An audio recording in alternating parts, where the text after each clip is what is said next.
জয় বাংলা।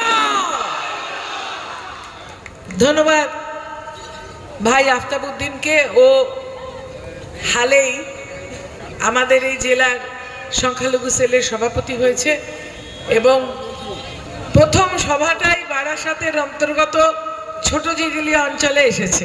জুনায়েদ ভাইকে ধন্যবাদ যে অসম্ভব ভালো উপস্থাপনার জন্য। উপস্থিত আছেন আমাদের নির্বাচিত বিধায়ক দেগঙ্গা থেকে রহিমা মণ্ডল, আমডাঙ্গা থেকে ভাই রফিকার, দিদিওকে রাফাকার বলে। উপস্থিত আছেন আমাদের ব্লকের কনভেনার একজন ইচ্ছা হক সর্দার, একজন আসাদুজ্জামান। উপস্থিত আছেন আমাদের ব্লকের সভাপতি দেগঙ্গার আনিসুর রহমান বিদেশ, জেলা পরিষদের কর্মাধ্যক্ষ মফিজুল হক শাহাজি। উপস্থিত আছেন পঞ্চায়েত সমিতির সভানেত্রী বোন হালিমা, আছেন বারাসাতের শহরের সভাপতি দেবাশিস মিত্র, যুবর সভাপতি চয়ন দাস, ছাত্র জেলা সভাপতি সোহম পাল, সালিম আছে শহরের বারাসাতের সভাপতি, ওর ভাই রফিকও আছে, আমি দেখেছি এসেছে। আমাদের কোটরার সভাপতি দুলালবাবু আছেন, কদমগাছির সভাপতি ভাই কবির আছে, ছোট জাগুলিয়া যেখানে হচ্ছে তার সভাপতি আমার ভাই নুর হক সর্দারকে দেখেছি আছে, সঞ্জু আছে, এখানে জাহানারা আছে জেলা পরিষদের নির্বাচিত সদস্যা, ইচ্ছা হক সর্দার, তাপস দাশগুপ্ত আমাদের আইএনটিটিউসি জেলার সভাপতি, তাছাড়াও তিনি সিআইসি আমাদের পৌরসভার ভাইস চেয়ারম্যান, অরুণ ভৌমিক আছে আমাদের সিআইসি বারাসাত পৌরসভার মাস্টারমশাই, আমাদের নিউ টাউন থেকে এসেছেন এবং বিভিন্ন নির্বাচিত পৌর প্রতিনিধিরাও এসেছেন। চাঁদপুরের সভাপতি জব্বার এসেছে, আমাদের সকলে, আমাদের সহ সভাপতি বাবলু আছে। সকলের নাম বলতে গেলে আপনারাই বিরক্ত হয়ে যাবেন। সবাইকে আমি সালাম জানাই, আদাব জানাই, সকলকে বলি সুস্থ থাকুন, ভালো থাকুন, সামনে জোর লড়াই আছে, সুস্থ থাকতে হবে।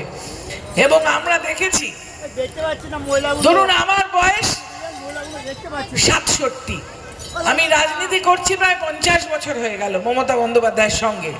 সিপিএম এর আমলে আমাদের কোনো মিটিং হলেই ও বেটারা ভয়ের চোটে লোডশেডিং করে দিত, কি অবস্থা দিত তো। এবারে আজকে যে লোডশেডিংটা হলো, আমি বুঝতে পারছি না এখানকার কোনো ইলেকট্রিক অফিসে কোনো সিপিএম এর লোক বা বিজেপির লোক বসে আছে কিনা, এটা বাকিবুল্লার দায়িত্ব, খুঁজে বার করবে পরে, আজকে না পরে। কেননা আমাদের গলা, আমাদের কণ্ঠস্বর কেউ কোনোদিনও বন্ধ করতে পারবে না। আমরা মমতা বন্দ্যোপাধ্যায় দল করি, মানুষের কথা বলি, মানুষের স্বার্থে বলি, মানুষের জন্য কাজ করি। তাই জন্যই মমতা বন্দ্যোপাধ্যায় 20,000 কিলোমিটার রাস্তার পথশ্রী প্রকল্প উদ্বোধন করতে পারেন। সেই জন্যই 2 কোটির উপরে মেয়েরা লক্ষ্মীর ভান্ডারে অর্থ পায় বাড়ি বাড়ি। আজ সকালেই আমাকে একজন মহিলা যে লোকের বাড়িতে কাজ করে বলল, দিদি আমার মেয়ের অ্যাকাউন্টে 1700 টাকা ঢুকেছে। কত আনন্দ যে ওর অ্যাকাউন্টে 1700 টাকা ঢুকেছে। কেননা এরা আবার জমিয়ে জমিয়ে সবটা খরচা না হলেও একটা কোনো বড় কাজ করে, একটা মেয়ের বিয়েতে লাগায় বা বাড়ির কোনো কাজে লাগায়। মেয়েরা যাতে স্বনির্ভর হয় তাই জন্য কন্যাশ্রী প্রকল্প বিশ্বের কাছ থেকে একটা মমতা বন্দ্যোপাধ্যায়ের জন্য উপাধি নিয়ে এসেছে, সম্মান নিয়ে এসেছে। আর লক্ষ্মীর ভান্ডার আমাদের মায়েরা যে বসে আছে, মা লক্ষ্মীরা তাদের ঘরে ঘরে তাদের ব্যাংক অ্যাকাউন্টে পৌঁছে দিচ্ছে। আমার মনে হয় বোধহয় ছোট জাগুলিয়া অঞ্চলে সামনের সপ্তাহে লক্ষ্মী এলো ঘরে সিনেমাটা দেখানো হবে, সবাই আসবেন, যাতে করে আপনারা বুঝতে পারবেন মমতা বন্দ্যোপাধ্যায় কিভাবে মেয়েদের স্বনির্ভর করার চেষ্টা করছে, কিভাবে এই সংখ্যালঘু সেলের যে সকল বয়োজ্যেষ্ঠ গুরুজন আছেন, হাজী সাহেব আছেন, ইমাম মুয়াজ্জিমরা কিভাবে মমতা বন্দ্যোপাধ্যায়ের কাছে সহযোগিতা পেয়েছে সেটা আপনারা জানেন। এছাড়াও সারা ভারতবর্ষে কোথাও কিন্তু এরকম হয়নি যে কৃষকের স্বার্থে মমতা বন্দ্যোপাধ্যায় এতটা করেছেন। উনি সেচের জল যাতে নিখরচায় কৃষক পেতে পারে সে ব্যবস্থা করেছেন। ক্ষেত মজুর আর ভূমিহীন কৃষক সারা বছর অনেক সময় কাজ পায় না, ধান রোয়ার সময়, বীজ ছড়ানোর সময় আর ধান কাটার সময় কাজ হলো, বাকি সময় হলো না, তাদেরকে 4,000 টাকা করে বছরে দেওয়ার ঘোষণা করেছেন। খুব গায়ে জ্বালা লেগেছে, আমি নাম বলবো না, কেন কেস কোর্টে করে রেখেছে, ওনার নাম বললে ওনার গায়ে লাগবে, তাই ওনার নাম বলবো না। আজকে সকালে টিভিতে দেখলাম বকর বকর বকর বকর করে যাচ্ছে। একজন নেতা আছে ভারতীয় জনতা পার্টির, পাগলা টাইপের, বলছে কেন সবাইকে নাম ঢোকাতে হবে, কেন ফর্ম ফিল আপ করতে হবে। খুব চলে গেছে না যে বেকার ভাতা দিচ্ছেন, যারা চাকরি পায়নি তাদের মমতা বন্দ্যোপাধ্যায় ঘোষণা করে সেই সকলদের কম করে 5 বছর আর নালে চাকরি পাওয়া অবধি তাদের হাতে মাসে মাসে তিনি ভাতা দিচ্ছেন। ভারতীয় জনতা পার্টি আগে দাঁড়িয়ে দাঁড়িয়ে মাথা চাপড়াচ্ছিল, তারপরে বসে বসে কাঁদছিল, এখন মাটিতে শুয়ে পড়েছে। এবারে কি হবে? লক্ষ্মীর ভান্ডার, মহিলারা সব মমতাদের দিকে চলে গেল, বেকাররা সব মমতাদের দিকে চলে গেল। 2 কোটির বেশি মহিলারা লক্ষ্মীর ভান্ডার পাচ্ছে, 40 লক্ষ মানুষ ঘর পেয়েছে বাংলার বাড়ি। আপনারা দেখেছেন আমাদের সাংসদ তথা সর্বভারতীয় সাধারণ সম্পাদক অভিষেক বন্দ্যোপাধ্যায়ের নেতৃত্বে আমরা ঘেরাও করেছিলাম। যে মানুষটার চাল থেকে জল পড়ে টপ টপ করে, যে মানুষটার মাটির বাড়িটা ঝড়ে ভেঙে পড়ে, তার যে ঘরের টাকা, সেই আবাস যোজনার টাকাটা আটকে দিয়ে কত মানুষ দেয়াল চাপা পড়ে মারা গেল বাংলায়। মমতা বন্দ্যোপাধ্যায় 40 লক্ষ মানুষকে 1,20,000 টাকা করে ইতিমধ্যে দিয়ে দিয়েছে। তোদেরটা আমাদের চাই না, আমরা নিজেরা করে নিতে পারি। বাংলার মানুষ আমরা সবল, বাংলা স্বাধীনতা সংগ্রামে লড়াই করেছে, শহীদ হয়েছে।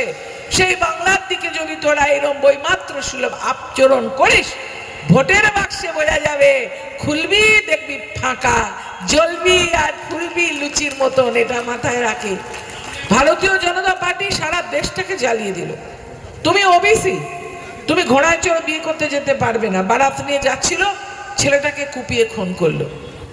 যেখানে তুমি সংখ্যালঘু, তুমি যেহেতু সংখ্যালঘু, তোমার গায়ে পেট্রোল ঢেলে আগুন জ্বালিয়ে দেবো। আমি কি মিথ্যে কথা বলছি? রাজস্থানে এই ঘটনা ঘটেছে। তার বাড়ি ছিল মালদায়। মমতা বন্দ্যোপাধ্যায় পাঠিয়েছিলেন যাদেরকে, তার মধ্যে আমিও ছিলাম। ছোট ছোট 2 মেয়ে, তাদের লেখাপড়ার দায়িত্ব মমতা বন্দ্যোপাধ্যায় নিতে হল। ভারতীয় জনতা পার্টি ভারত জুড়ে যেভাবে মানুষকে অত্যাচার করছে, তার জবাব কিন্তু আপনাদের সকলের কাছে ভোটে বাক্সের মধ্যে দিতে হবে। কিন্তু ওরা ভয় পেয়ে গিয়ে কি করলো? SIR। নাদিম সাহেব কি বলে গেলেন? নাদিম ভাই বললেন SIR মানে স্যার। স্যার স্যার স্যার চলবে না, ম্যাডাম ম্যাডাম ম্যাডাম বলতে হবে মমতা ব্যানার্জিকে ভোটের পরে। ওরা ভয় পেয়ে গিয়ে নাম বাদ দেওয়ার খেলা শুরু করলো। আনম্যাপড নাম বাদ, তুমি মুসলমান নাম বাদ, তোমার বাড়ি যশোরে ছিল ঠাকুরদাদার আমলের নাম বাদ। আমার গাড়িকে চালায় দেখেন তো, আমার যে গাড়ি চালায় আমার সঙ্গে এসছে, সবসময় থাকে রাজা শেখ, ওর নাম বাদ দিয়ে দিয়েছে। আমার মায়ের নাম বাদ দিয়ে দিয়েছে, আমার 2 ছেলের নাম বাদ দিয়ে দিয়েছে। খেলাদের এমন দিয়েছি না গিয়ে ঝগড়া করে যে আবার সেই নাম তুলতে বাধ্য হয়েছে। কেননা নাম বাদ দিলে ওরা ভাবছে বোধহয় ভোটটা আমাদের কমবে, আমাদের ভোটটা বাড়বে। কেননা বাংলা জুড়ে মানুষকে যে অত্যাচার করলো ভারতীয় জনতা পার্টি SIR এর নামে, যেভাবে অত্যাচার করেছে তার জবাব আমরা দেব ভোটের বাক্সে। সে বদলা নেবে বাংলার মানুষ। ভারতীয় জনতা পার্টিকে ছেটিয়ে বিদায় করব আমরা। এই যে পশ্চিম বাংলায় তোমরা আমাদের 100 দিনের কাজের টাকা আটকে রেখেছো, আমাদের কবির ওদের ওখানে নিয়ে গিয়েছিল, জলের লাইন কোদাল হাতে আমাকে দিয়ে খুঁড়িয়েছিল, হালিমা কবির মনে আছে, সেখানটাতে কাজ আটকে দিয়েছে, জল আটকে দিয়েছে। আরে সমীর পেছনে চলে গেল, সামনে এসো, কাউন্সিলর আছে উপস্থিত। এবারে আমরা সেই জলের টাকা, আমি বলেছি কেন্দ্রীয় সরকার দেবে না তো, MP ল্যান্ডের টাকায় আমি তোদের জলের লাইন করে দেবো। ওদের ওই কদম্বগাছিতে মানুষের ঘরে ঘরে জল যাওয়ার কথা ছিল, সেই জল জীবন মিশন সবাই পাবে, বাংলা পাবে না। ঘরের টাকা সবাই পাবে, বাংলা পাবে না। 100 দিনে গরিব মানুষ কাজ করবে সারা দেশে, বাংলায় করবে না। কেননা বাংলাকে ভাতে মারতে চাইছে। এই যে লড়াইটা ওরা শুরু করেছে, মাথায় রাখবেন এটা জাতের লড়াইয়ের সাথে সাথে ভাতের লড়াই হয়ে গেছে। আমরা ভাতের লড়াইয়ের জন্য লড়ছি। আগামী দিনে ভারতীয় জনতা পার্টিকে বাংলা ছাড়া করব আমরা 2026-এ। তাই আপনাদের সকলের কাছে আমাদের অনুরোধ, 1 ইঞ্চি লড়াই ছাড়বেন না, 1 ইঞ্চি জমি ছাড়বেন না। এটা আমাদের বিরাট লড়াই। মুদ্রায় লাখ जाता है। ভোটের দিনে আমরা দেখিয়ে দেবো ওদেরকে যে কার কাছে বেশি শক্তি। আমরা দেখিয়ে দেবো মানুষের এই একটা করে ভোট। তবে অনুরোধ করব ভোটের বাক্স সকালবেলা খোলার আগে 1000 ভোট থাকলে 1000 বার বকপলে টিপে দেখে নেবেন যে কটা ভোট ওই বাক্সে লুকিয়ে রেখেছে আর কটা বাক্স চুরি হলো। এটা অন্য রাজ্য নয়, হরিয়ানায় হারিয়েছে, মহারাষ্ট্রে হারিয়েছে, দিল্লিতে হারিয়েছে, বিহারে হারিয়েছে, এটা বাংলা। বাংলার মাটি দুর্জয় ঘাটি, নেত্রীর নাম মমতা বন্দ্যোপাধ্যায় আর অভিষেক বন্দ্যোপাধ্যায়। আমরা এক একটা ভোটের জন্য লড়বো, আমরা ইঞ্চিতে ইঞ্চিতে লড়বো। আমরা দেখবো যে তোরা কি করে ওই ভোটের বাক্স লুট করিস। আমরা সিসিটিভি ক্যামেরা লাগাবো, ভাইয়েরা জল না খেয়ে সারা রাত এখানে বসে থেকে ভোট কাউন্টিং করে। আমরা সেইভাবে ভারতীয় জনতা পার্টিকে হারাবো। আরেকটা পার্টি আছে সিপিএম, ফুসফুস ফুসফুস করে মাঝে মাঝে, মানুষ তাদেরকে একদম তলানিতে এসেছে। বিধানসভায় একটা মেম্বার নেই, লোকসভা বাংলা থেকে একটাও মেম্বার নেই। যা অত্যাচার বাংলায় করেছে তারা 35 বছর, সেই 35 বছর বাইরে থাকবে, তারপরে ভাবা যাবে যে ওদের আমরা আবার এলাকায় ঢুকতে দেবো কি দেব না। কিন্তু আমাদের ভোট মানুষের স্বার্থের ভোট। আমাদের এসআইআর প্রত্যেকটা মানুষের গণতান্ত্রিক অধিকার ফিরিয়ে দেওয়ার লক্ষ্যে আমরা লড়ছি। যে সকল বিএলএ 2 কাজ করেছেন তাদের কুর্নিশ জানাই, সালাম জানাই। বড্ড পরিশ্রম করেছেন আপনারা, আপনাদের কাছে আমরা কৃতজ্ঞ। এবং এই ভোট অবধি আমাদের লড়াই করতে হবে যাতে করে আমরা চতুর্থবারের জন্য মমতা বন্দ্যোপাধ্যায়কে মুখ্যমন্ত্রী পাই গরিব মানুষের কাজের স্বার্থে। সবাই ভালো থাকবেন, খুদা হাফেজ। তৃণমূল কংগ্রেস জিন্দাবাদ, মমতা ব্যানার্জি জিন্দাবাদ, অভিষেক ব্যানার্জি জিন্দাবাদ।